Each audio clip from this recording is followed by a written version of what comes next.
Canal Chamaim, curta, comente e compartilhe, nos ajude a fazer mais conteúdos como esse. Dessa forma a verdadeira palavra de Deus será ensinada.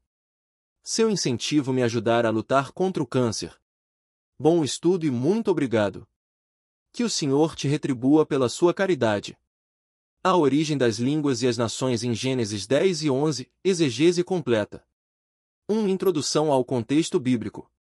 Gênesis 10 e 11 tratam da dispersão da humanidade e da origem das nações, um tema essencial para entender a diversidade linguística e cultural do mundo.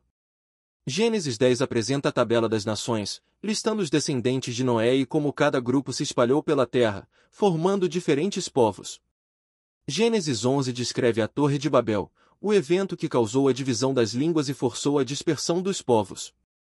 Questão central. Se em Gênesis 10 já existem diferentes línguas e nações, como Gênesis 11 pode afirmar que a humanidade falava uma única língua antes da confusão em Babel? Essa aparente contradição se resolve entendendo a estrutura literária de Gênesis. Gênesis 10 apresenta um resumo geral da dispersão, enquanto Gênesis 11 explica como essa dispersão aconteceu. Ou seja, Gênesis 11 não é um evento posterior, mas a explicação detalhada do que foi mencionado em Gênesis 10. 2. Perícope dos textos, estrutura e divisão. Gênesis 10, a tabela das nações. Versículos 1-5, descendência de Jafé.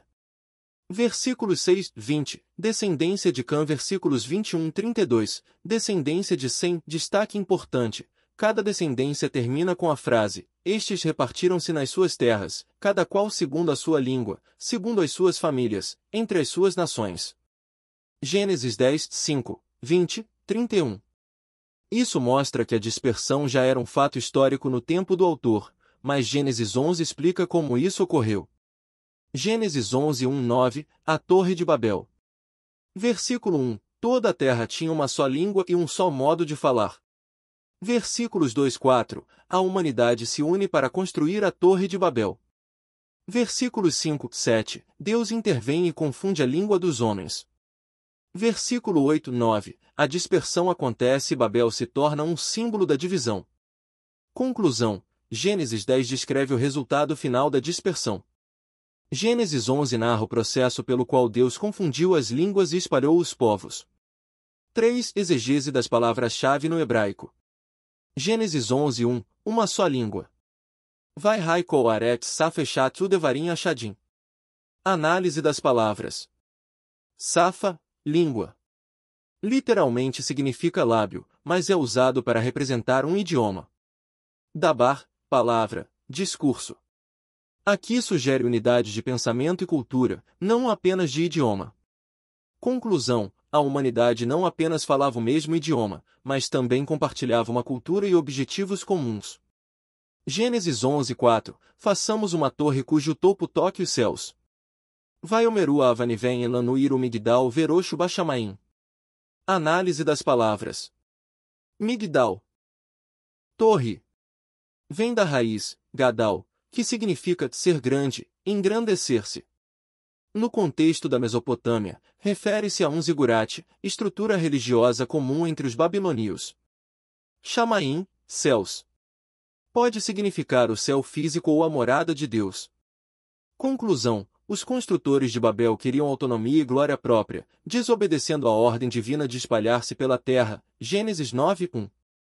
4. Pensamento judaico sobre Babel e as línguas. Midrash Beresh Rabba 38, 6. O Midrash sugere que os habitantes de Babel temiam outro dilúvio e queriam construir uma torre para se proteger. A confusão das línguas é vista como um julgamento contra o orgulho humano. Talmud, Sanhedrin 109. Ensina que os construtores foram divididos em 70 nações, cada uma recebendo uma língua diferente. Conclusão judaica: a Torre de Babel representa a tentativa humana de usurpar a posição de Deus. Deus dispersou os povos para evitar uma unificação perversa. 5. A posição teológica pentecostal. Pentecostais veem a confusão das línguas em Babel como um evento revertido em Atos 2, quando o Espírito Santo capacitou os apóstolos a falarem em diferentes línguas. Base teológica: Babel trouxe divisão de línguas, mas o Pentecostes trouxe unidade espiritual. Em Atos 2:6, Cada um ouvia os discípulos em sua própria língua, mostrando que o Espírito Santo unificava onde Babel havia dividido. O dom de línguas é visto como um sinal da restauração do relacionamento direto com Deus. 6. A posição teológica arminiana. O arminianismo enfatiza a liberdade humana e a soberania de Deus agindo em parceria com o homem. Sobre Babel, a dispersão foi uma consequência da desobediência humana. Deus interveio não para destruir, mas para redirecionar a humanidade ao seu propósito original.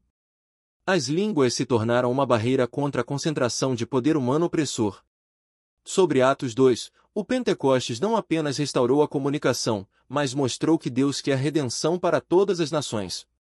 A Igreja deve levar o Evangelho a todos os povos, sem distinção de idioma ou cultura. 7. Conclusão final. Gênesis 10 e 11 explicam a origem das nações e das línguas. Babel foi um ato de rebelião contra Deus, que resultou na divisão da humanidade. O pensamento judaico vê a confusão das línguas como um julgamento contra a arrogância humana.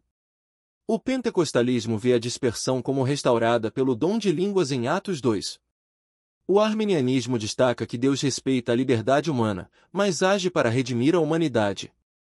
A Torre de Babel nos ensina que Deus não deseja uma humanidade unida contra ele, mas sim uma humanidade redimida e obediente à sua vontade.